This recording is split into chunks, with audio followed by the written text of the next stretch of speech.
All right, let me go to yesterday. A Cuban refugee who was a U.S. citizen for 40 years made an impassioned plea for the Second Amendment. My name is Manuel Martinez, born in Cuba.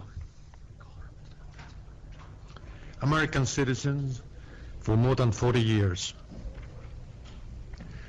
I oppose any manipulation, any regulation, elimination, or disturb of the Second Amendment of the Constitution of the United States. Cease to defend the Second Amendment and my God-given right of freedom will cease only with my death. I've been through it. I've been there. You people don't know what freedom is because you never lost it. You haven't been the tortures. You haven't been the assassinations. You haven't been mothers begging for the life of their son not to be killed because the only reason they want is to be free. And they kill the mothers and they kill the son. So my way to protest, the way to oppose, is because if we're tangling with the Second Amendment, we are open the same way that Cuba was open for communism, China, Poland, Hungary, Czechoslovakia, Venezuela, on and on. I don't know how that doesn't move you. Somebody You think it can't happen here because it never has happened here unless you're an African American, and then it happened in Reconstruction. That's the only time it has truly happened here. So, you think it won't? Well, let me play this. This is from a documentary from people who lived in Germany during World War II. Now, listen to this man as he's talking about this revolution, but it was a peaceful revolution. So people said, well, this is a revolution. It was an astonishing peaceful revolution, but partly it is a revolution. And there are that sort of thing, and the concentration camps, of course, everybody said at that time, oh, the English have invented them in South Africa with the Boers. So, people couldn't look ahead. It's impossible for somebody in 33 to look ahead to 45. Huh? You can't. It was only 12 years, but it seems to be too much to look ahead for 12 years. Look at that. The way he said that is phenomenal to me. Here's a guy who lived through it and saw the concentration camps and everything else, and he's trying to just kind of, and everybody was saying at the time, well, England had it worse than the concentration camps. And he's trying to laugh that off. That's what people were saying. How crazy is that? That's what people are saying. And it's at that moment when he says it was impossible to look ahead. If you were in 33, it was impossible to look ahead in 45. Then he pauses. It was only 12 years.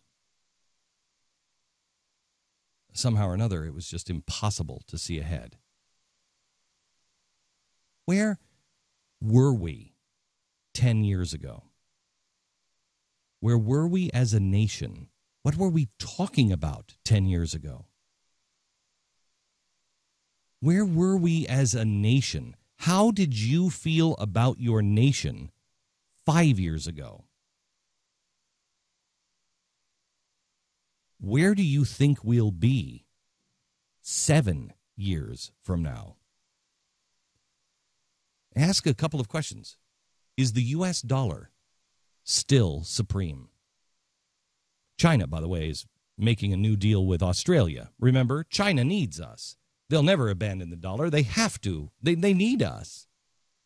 Well, they've already cut several deals, one with India, I believe one with Saudi Arabia, and now they're cutting a deal with Australia that the Chinese yuan can be used.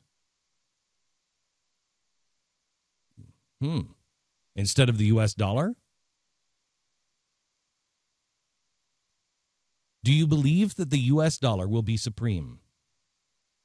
Do you believe our churches will be in better hands with more freedom or less freedom?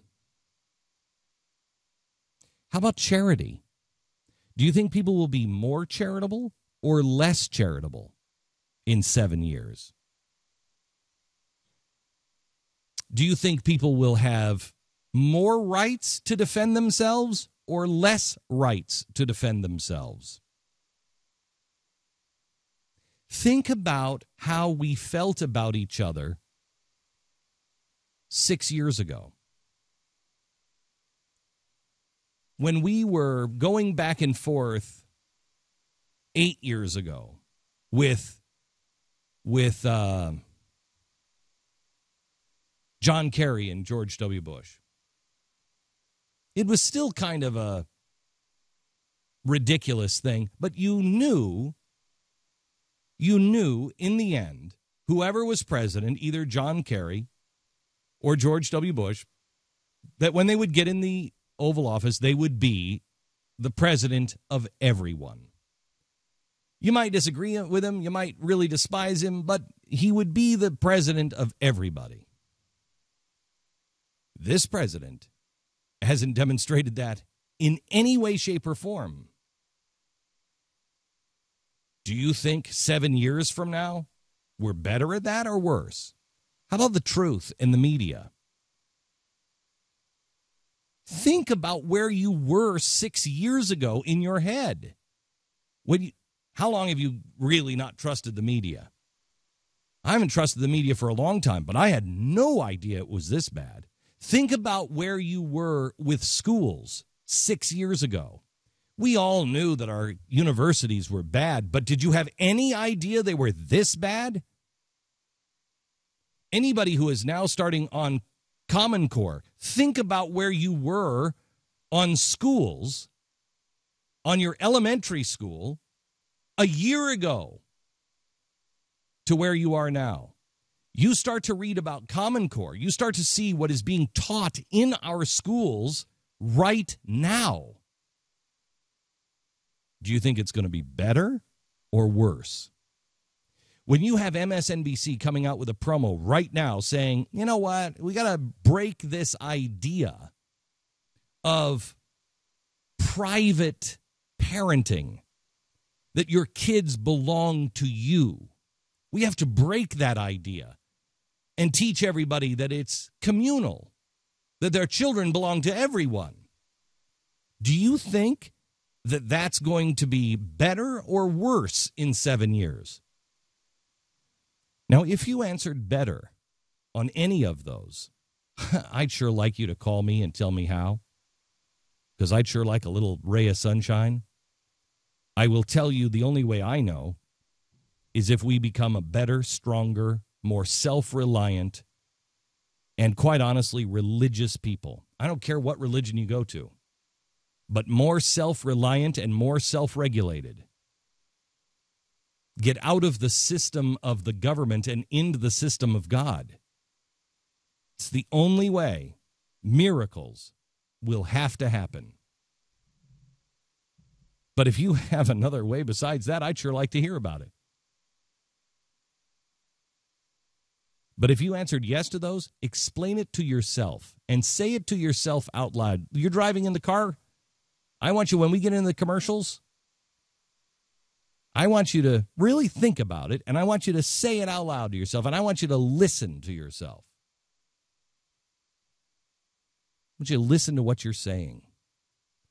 Does it really make sense, or are you fooling yourself? Can you look ahead 12 years? Last night, Wilkow had the guy on who was the FBI agent that we've played 100 times here.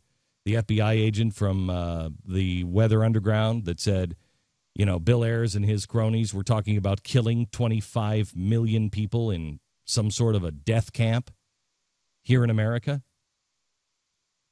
We dismiss that as crazy talk. But when things really go south,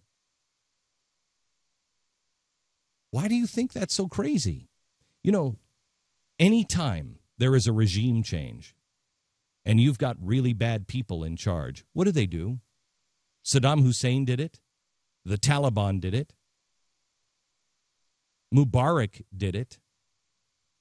They did it in Libya with Gandhi, or not Gandhi, Gaddafi. Gaddafi, definitely not Gandhi. What do? They always open up the prisons. Now, that seems unreasonable, but why would you do it? Because then the people scream for the top to come down. Somebody's got to clean up this chaos. What did our president do before sequester? He opened up the prisons and just let people out. Have you ever heard that in American history? Ever? We're just opening up the prison and just saying, hey, all of you guys, you're free. Never in American history have we done that. Why would we do that? We couldn't look ahead. Hitler took office in 1933. In 1937, here's the Minister of Labor. He said, the secret here is we begin with a child when he's 3 years old. As soon as he begins to think, he gets a little flag to put in his hand. And then he goes to school. And after school, he's in the youth program and the SA and the military training. We don't let him go. When adolescence is past, then comes the Front or whatever it is, which takes him again. We don't let him go until he dies, whether he likes it or not, end quote. Well, I know that we know exactly what the Minister of Labor, interesting that he's talking about schools and how we grab our kids at 3 years old and we indoctrinate them in the school. It's interesting how the Nazi Minister of Labor would say those things in 1937. And we know how that ended. And these things don't have to end that way. But it's strangely familiar when you look at what Common Core is. All they're doing is they're grabbing your kids when they're 3 years old for your help and their help so they can have a better education. And you are kept out of it.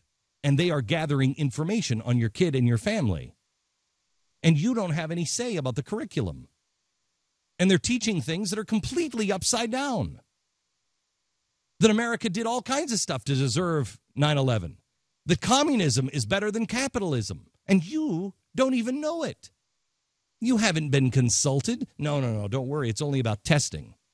You can design the curriculum all you want, but the testing is all we care about. Well, excuse me, but if I have to make a college or make anything in society based on the tests, and my state and my school is going to get the money based on those tests, well, then I've better line the curriculum up with those tests. And by the way, that's not me. That's a quote